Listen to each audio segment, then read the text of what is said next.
Hello नमस्ते, welcome और welcome back to the educational channel of botany Adda में आप सभी का स्वागत है। गाइज, आज मैं आपको प्लाज्मा मेम्ब्रेन के बारे में बताने वाली हूँ।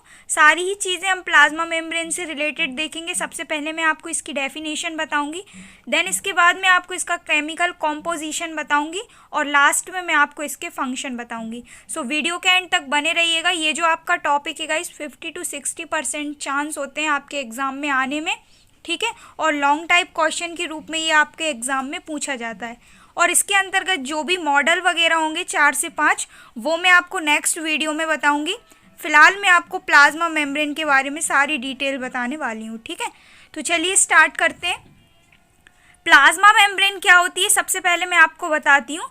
प्रत्येक कोशिका का कोशिका द्रव्य एक पतली एवं इलास्टिक झिल्ली के द्वारा घिरा रहता है, जिसे प्लाज्मा लेमा, एक्टोप्लास्ट अथवा प्लाज्मा मेम्ब्रेन या प्लाज्मा झिल्ली कहते हैं।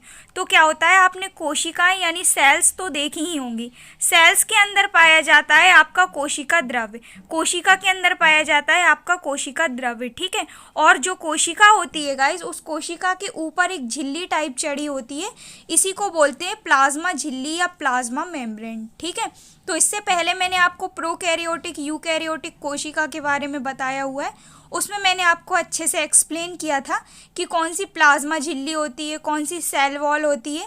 ये सारे ही जो ऑर्गन है वो मैंने आपको बता दिए हैं, ठीक है। तो कोशिका की जो ऊपर पाई जाती है झिल्ली टाइप, उसी को कहते हैं प्लाज्मा झिल्ली। इसके फंक्शन क्या क्या होते हैं वो भी मैं आपको बताऊंगी। अब इसकी एग्जैक्ट डेफिनेशन देखिए। कोशिका झिल्ली कोशिका द्रव्य की वह बाह्यतम सीमा होती है जो कि कोशिका में विभिन्न प्रकार के अणुओं और आयनों के प्रवेश एवं निकास यानी एंट्रेंस और एग्जिट पर नियंत्रण रखती है, तथा कोशिका द्रव्य एवं बाह्य वातावरण की आयनिक सांद्रता यानी आयनिक जो भी कॉन्सेंट्रेशन होती है उस पर नियंत्रण रखती है। प्लाज्मा मेम्ब्रेन या प्लाज्मा झिल्ली कहलाती है। तो क्या होता है, ये जो आपकी कोशिका झिल्ली है या प्लाज्मा झिल्ली है, ये आपकी कोशिका के ऊपर पाई जाती है और ये क्या करती है, आपकी जो कोशिका होती है उसे प्रोटेक्ट करती है। उसके अंतर्गत अणु और आयन जो भी आते जाते हैं उन सब पर नियंत्रण रखती है। कौन कौन से आयन आने चाहिए, कौन कौन से अणु आने चाहिए, जाने चाहिए, इन सब पर नियंत्रण रखती है। साथ ही साथ कोशिका के अंदर और कोशिका के बाहर जो भी आपका आयनिक कंसंट्रेशन होता है उस पर भी नियंत्रण रखती है, यानी आयनिक जो सांद्रता होती है उस पर नियंत्रण रखती है, ठीक है। तो ये जो आपकी कोशिका झिल्ली है या फिर प्लाज्मा झिल्ली है, ये आपकी कोशिका को प्रोटेक्ट करने का कार्य करती है, ठीक है। और ये आपकी बाह्यतम सीमा होती है या फिर कहा जाए तो बाह्यतम झिल्ली होती है ये आपकी कोशिका की, ठीक है। आई होप आपको डेफिनेशन क्लियर हुआ होगा। ये आपकी जो कोशिका झिल्ली होती है या प्लाज्मा झिल्ली होती है, इसके कई तरह के नाम होते हैं, जैसे प्लाज्मा झिल्ली हुई, प्लाज्मा मेम्ब्रेन हुई, कोशिका झिल्ली हुई, एक्टोप्लास्ट हुआ, प्लाज्मा लेमा हुआ। ये सारे ही आपके प्लाज्मा झिल्ली के नाम हैं। तो आप कंफ्यूज मत होइएगा। यदि क्वेश्चन आपका एक्टोप्लास्ट करके पूछ लिया जाए या प्लाज्मा लेमा करके पूछ लिया जाए तो ये सारे ही नाम आपके प्लाज्मा झिल्ली के हैं, ठीक है। इसके बाद देखिए, सभी कोशिकाओं के चारों तरफ, चाहे वे जंतु कोशिका हो या फिर पादप कोशिका, एक पतली एवं लचीली अर्धपारगम्य झिल्ली पाई जाती है, दैट इज प्लाज्मा मेम्ब्रेन। चाहे वो पादप कोशिका हो, चाहे वो जंतु कोशिका हो या फिर वनस्पति कोशिका हो, कोई सी भी कोशिकाएं क्यों ना हो, सभी में आपकी जो भी प्लाज्मा झिल्ली है वो प्रेजेंट होती है। ये पतली होती है, लचीली होती है और अर्धपारगम्य होती है। अर्धपारगम्य क्यों होती है, क्योंकि ये अणुओं और आयनों को बाहर आने जाने पर नियंत्रण रखती है, इसलिए ये आपकी अर्धपारगम्य झिल्ली होती है, ठीक है। सभी टाइप की जो कोशिकाएं होती हैं, चाहे वो जंतु कोशिका हो, वनस्पति कोशिका या पादप कोशिका हो, उनमें आपकी पाई जाती है, ठीक है। इसके बाद नेक्स्ट है, जीव द्रव्य तथा ऊतक द्रव्य के बीच एक अवरोधक की तरह कार्य करती है, जिससे होकर कुछ विलयन, विलायक तथा यौगिक आ जा सकते हैं। जो भी आपका जीव द्रव्य है और जो भी आपका ऊतक द्रव्य है उसके बीच एक ब्रेकर का कार्य करती है, एक अवरोधक का कार्य करती है। कौन कौन सी चीज़ आनी चाहिए, कौन कौन सी चीज़ जानी चाहिए, उन सबको नियंत्रण रखती है, ठीक है। इसके बाद नेक्स्ट है, प्लाज्मा कला या प्लाज्मा झिल्ली सभी प्रकार के प्रोकैरियोटिक एवं यूकैरियोटिक कोशिकाओं में पाई जाती है। जैसा कि मैंने आपको बताया, देन इसके बाद है प्रोकैरियोटिक कोशिका युक्त जीवों जैसे जीवाणुओं में कोशिका के अधिकांश जैविक कार्य प्लाज्मा झिल्ली के द्वारा ही संपादित किए जाते हैं।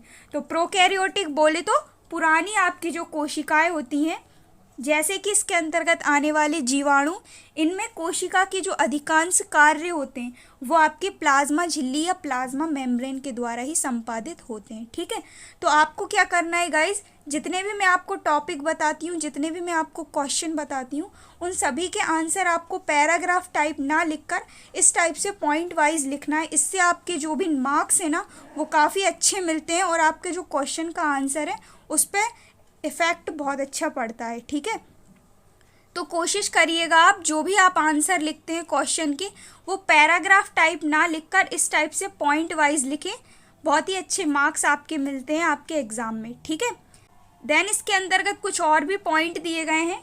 यूकैरियोटिक कोशिका में तो एक बृहद इंटरसेल्यूलर मेम्ब्रेन सिस्टम पाया जाता है, जैसा कि मैंने आपको प्रोकैरियोटिक में बताया कि प्रोकैरियोटिक में जो आपकी प्लाज्मा झिल्ली है वो काफ़ी सारे जो भी जैविक कार्य हैं उन पर नियंत्रण करती है, और जो यूकैरियोटिक कोशिकाएं होती हैं उन पर एक बड़ा इंटरसेल्यूलर मेम्ब्रेन सिस्टम पाया जाता है। ठीक है, इसके बाद नेक्स्ट है कोशिका के अंदर उपस्थित अधिकांश कोशिकांग जैसे माइटोकॉन्ड्रिया, क्लोरोप्लास्ट, वैक्यूल्स यानी रिक्तिकाएं, ये सभी प्लाज्मा झिल्ली के द्वारा घिरे रहते हैं। तो आपकी जो प्लाज्मा मेम्ब्रेन है वो कोशिका के बाहर पाई जाती है एक झिल्ली के रूप में, और कोशिका के अंदर ये सारे ही जो भी माइटोकॉन्ड्रिया, क्लोरोप्लास्ट, रिक्तिकाएं ये सभी पाई जाती हैं। तो एक कवर अप करती है आपकी जो भी प्लाज्मा मेम्ब्रेन है इन सारे ऑर्गन को। ठीक है, इसके बाद नेक्स्ट है प्लाज्मा झिल्ली एवं इन अंतराकोशिकीय झिल्लियों के ही सम्मिलित रूप को सेल मेम्ब्रेन या बायोलॉजिकल मेम्ब्रेन कहते हैं। ठीक है, तो ये हुआ इसका इंट्रोडक्शन, पॉइंट वाइज याद करिएगा और नोट्स ज़रूर आप बना लीजिएगा। इसके बाद अब मैं आपको बताती हूँ प्लाज्मा मेम्ब्रेन के रासायनिक संगठन। बहुत ही ज़्यादा आपके एग्ज़ाम में ये देखने को मिलता है, काफ़ी बार पूछा गया है आपका chemical composition of plasma membrane. 3 से 4 पॉइंट मैं आपको बताऊंगी, काफ़ी इजी। समस्त जैव झिल्लियाँ प्रायः लिपिड, प्रोटीन एवं कार्बोहाइड्रेट की बनी होती हैं। लिपिड एवं प्रोटीन की उपस्थिति के कारण इसे लाइपोप्रोटीन झिल्ली भी कहते हैं। कुछ झिल्लियों में न्यूक्लिक एसिड एवं एंजाइम भी पाए जाते हैं। तो क्या होता है, आपकी जो प्लाज्मा मेम्ब्रेन होती है ये प्रायः लिपिड, प्रोटीन और कार्बोहाइड्रेट की बनी होती है। ठीक है, लिपिड और प्रोटीन की उपस्थिति के कारण इसे लिपोप्रोटीन झिल्ली भी कहते हैं। ठीक, जैसा कि मैंने आपको बताया इसके अदर नाम के अलावा इसे लिपोप्रोटीन झिल्ली भी कहते हैं क्योंकि इसमें लिपिड, प्रोटीन वगैरह पाए जाते हैं। ठीक है, कुछ झिल्लियों में न्यूक्लिक एसिड एवं एंजाइम भी पाए जाते हैं। कौन कौन से एंजाइम पाए जाते हैं ये सभी भी मैं आपको बताऊंगी। इसके बाद देखिए लिपिड, सबसे पहला है लिपिड। कोशिका झिल्ली का लगभग 21 से 50% भाग लिपिड का बना होता है। जो आपकी प्लाज्मा मेम्ब्रेन होती है उसका लगभग 50% भाग जो है वो आपकी लिपिड का बना होता है। झिल्ली में 3 टाइप के लिपिड पाए जाते हैं। सबसे पहला है फास्फोलिपिड, ग्लाइकोलिपिड और स्टीरॉल्स। ये 3 टाइप के लिपिड होते हैं।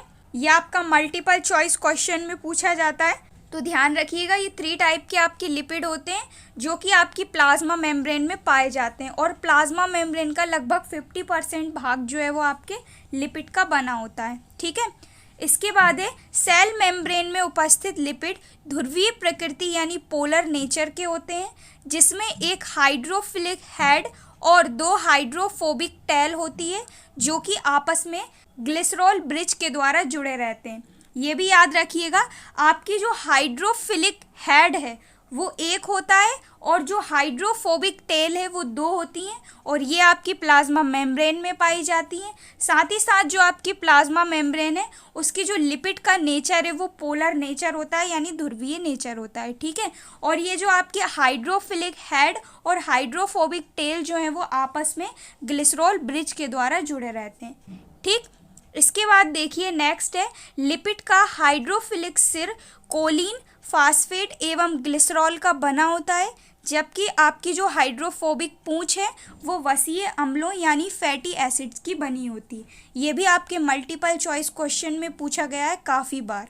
ठीक है, तो ये आपके लिपिड के अंतर्गत 2-3 पॉइंट है, वेरी वेरी वेरी इंपॉर्टेंट, इन्हें देख लीजिएगा आप। इसके बाद नेक्स्ट है प्रोटीन। प्रोटीन भी आपका प्लाज्मा मेम्ब्रेन में पाया जाता है। कोशिका झिल्ली में निम्नलिखित प्रकार के प्रोटीन पाए जाते हैं: संरचनात्मक प्रोटीन और वाहक प्रोटीन। संरचनात्मक प्रोटीन जो होते हैं वो आपके प्लाज्मा मेम्ब्रेन का बैकबोन होता है और ये लाइपोफिलिक प्रकृति का होता है। याद रखिएगा, बैकबोन आपका संरचनात्मक प्रोटीन होता है प्लाज्मा मेम्ब्रेन का और लाइपोफिलिक प्रकृति का होता है। ठीक है, इसके बाद जो भी आपका वाहक प्रोटीन है ये आपकी कोशिका झिल्ली में परमिएजेस कहते हैं इसे। यह प्रोटीन पदार्थों के आवागमन में सहायक होता है। ये आपके वेरी इंपॉर्टेंट पॉइंट हैं दोनों ही। ठीक है, इसके बाद नेक्स्ट है प्रत्येक प्रकार की मेम्ब्रेन में प्रोटीन की मात्रा भी अलग अलग होती है। यानी अलग अलग जो मेम्ब्रेन होती है उनमें प्रोटीन की मात्रा अलग अलग होती है, सेम नहीं होती। ठीक है, इसके बाद नेक्स्ट है प्लाज्मा मेम्ब्रेन में उपस्थित प्रोटीन को स्ट्रोमैटिन कहते हैं। ये भी आपका मल्टीपल चॉइस क्वेश्चन में पूछा गया है। ठीक है, तो जो भी आपकी प्लाज्मा मेम्ब्रेन होती है उसमें जो प्रोटीन प्रेजेंट होते हैं उनको कहते हैं स्ट्रोमैटिन। ठीक, इसके बाद थर्ड है कार्बोहाइड्रेट।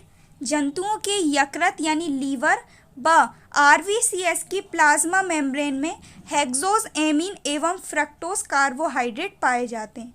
ठीक है, देन नेक्स्ट है एंजाइम। प्लाज्मा मेम्ब्रेन में अभी तक 30 एंजाइम की उपस्थिति का पता लगाया जा चुका है, जिनमें से जो प्रमुख एंजाइम है वो है सबसे पहला 5 nucleotidase, Mg2+ ATPase, RNase, cholinesterase. तो ये सभी जो एंजाइम है वो पाए जाते हैं आपकी प्लाज्मा मेम्ब्रेन में। और इसके अलावा भी काफ़ी सारे एंजाइम जो हैं वो आपकी प्लाज्मा मेम्ब्रेन में पाए जाते हैं। ठीक है, तो ये है इसका केमिकल कॉम्पोजिशन। ये 4 पॉइंट याद रखिएगा। और यदि आपके एग्ज़ाम में केमिकल कॉम्पोजिशन पूछा जाता है तो आपको ये लिखना पड़ेगा। ठीक, काफ़ी ही ईजी लैंग्वेज में मैं आपको बताती हूँ। बुक में यदि आप देखेंगे तो इतना घुमा फिरा कर दिया गया है कि कुछ भी समझ में नहीं आता है। ठीक है, तो इनके नोट्स ज़रूर आप बना लीजिएगा प्रॉपर तरीके से। इसके बाद अब हम देखते हैं इसके फंक्शंस, प्लाज्मा झिल्ली के कार्य, फंक्शंस ऑफ प्लाज्मा मेम्ब्रेन। सबसे पहला है प्लाज्मा झिल्ली कोशिका में अणुओं के आदान प्रदान पर नियंत्रण रखती है। जैसा कि मैं आपको शुरू से बताती आ रही हूँ, अणुओं, आयनों, आने जाने, इन सभी पर नियंत्रण रखती है। ठीक है, साथ ही साथ कोशिका को प्रोटेक्ट भी करती है। इसके प्रमुख कार्य निम्नलिखित हैं। सबसे पहला है जल का परिवहन करती है आपकी प्लाज्मा मेम्ब्रेन।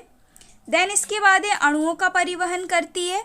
ये कोशिका द्रव्य एवं कोशिकांगों के लिए सुरक्षात्मक आवरण का कार्य करती है। ठीक, इसके बाद नेक्स्ट है ये अणुओं एवं आयनों के आदान प्रदान पर नियंत्रण रखती है। इसके बाद नेक्स्ट है पदार्थों के प्रवेश के साथ साथ उत्सर्जी पदार्थों के उत्सर्जन में महत्वपूर्ण भूमिका निभाती है। ठीक, देन इसके बाद है कोशिकाओं में होने वाली गति एवं प्रचलन की क्रियाएं प्लाज्मा मेम्ब्रेन के कारण ही होती हैं। इसके बाद एक कोशिका झिल्ली की उपस्थिति के कारण समस्त कोशिकांगों का पृथक पृथक रहना संभव होता है। इसके बाद है प्लाज्मा झिल्ली रक्षण, यांत्रिक सहारा, पुनः अवशोषण एवं उत्सर्जन जैसे महत्वपूर्ण कार्यों को संपादित करती है। ठीक है, तो इसके ये सारे ही इम्पॉर्टेंट फंक्शन होते हैं। ये भी आपके एग्ज़ाम में पूछे जाते हैं, कभी कभी आपके एग्ज़ाम में ये सिंगल ही पूछ लिए जाते हैं। तो इन सभी को अच्छे से याद करिएगा और नोट्स ज़रूर आप बना लीजिएगा। जैसा कि मैं आपको बार बार बोल रही हूँ, काफ़ी इजी लैंग्वेज में मैं आपको नोट्स प्रोवाइड करती हूँ। आशा करती हूँ वीडियो आपको क्लियर हुआ होगा। कोई भी डाउट हो आप मुझे नीचे कमेंट कर सकते हैं। इसके बाद जो भी आपके प्लाज्मा मेम्ब्रेन के मॉडल हैं, 3 से 4 मॉडल हैं, फ्लूइड मॉडल, ये सारे जो भी मॉडल हैं वो मैं आपको अपलोड करूँगी नेक्स्ट वीडियो में। So thank you so much for watching, keep on learning.